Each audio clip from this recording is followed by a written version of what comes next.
My dad, my granddad, and my great-granddad, they were all storytellers, aye? And I would like to share with you one of my favourite Scottish stories that involves a bagpiper. Would you like to hear it? Yeah! Thank you, because you're going to do it anyway. As all good stories start, once upon a time, in the hall of the gods, they had just finished their great feast, and they wished to hear bagpipe music for their feast. So they called upon Habrock, which is the greatest of all hawks. And they called upon Ratatos, which is the greatest of all squirrels. And they said, go amongst the worlds and find us the greatest bagpiper that e'er lived. And off Habrock flew into the heavens, and off Ratatos scurried into the forest. And for days and days and days they searched.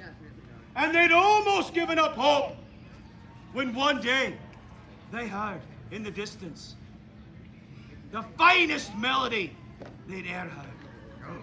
And they looked from whence the song came, and they saw up on a high cliff was a solitary bagpiper playing a tune to the morning sun. And Habrock flew in and lit upon a standing stone beside him. And Ratatosk scurried up a tree and lit upon a branch. And they waited for him to finish his song. And when he finished, Habrock spoke. We have been sent by the gods themselves to find the greatest bagpiper that e'er lived. And we think you, sir, are that bagpiper. What is your name? And the piper straightened himself up and he says, I am Gordon of the house of Duncan. Oh, great Gordon of the house of Duncan, certainly the greatest bagpiper that e'er lived. Will you come with us to the hall of the gods and play your bagpipes for their feast?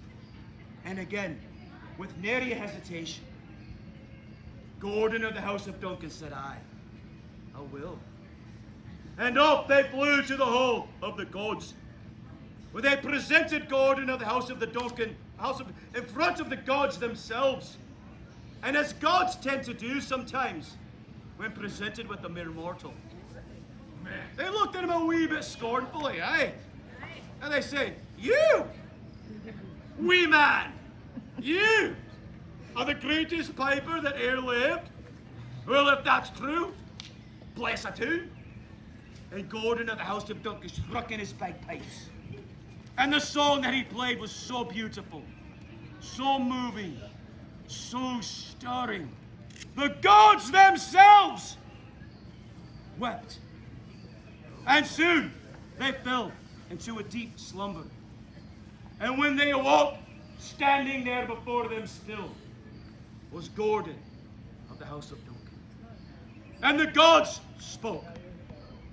O great Gordon of the house of Duncan, the greatest piper that e'er lived, will you stay with us here in our great hall and play your bagpipes for all eternity?